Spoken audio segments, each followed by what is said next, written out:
So in this video, we're going to talk about why we'd want to solder and some cases in which we would not want to solder. So in what such situations would we want to solder something?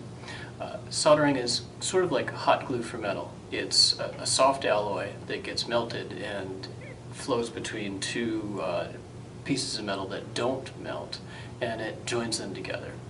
It makes an electrical contact, so obviously it's the ideal method for joining two pieces that we want to have electrical contact between them. Soldering is permanent. It doesn't have to be touched up over time. It's strong enough to keep a wire connected, and it's, again, because it's final, you usually don't have to worry it again. You solder once and you walk away from it. So when would you not want to solder?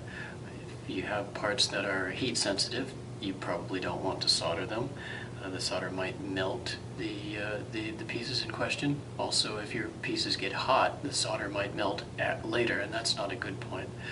Solder is not structurally sound. You wouldn't want to use solder to solder parts together, like repairing your car. If you wanted to make a structural bond, you would braze or you would weld to make that bond.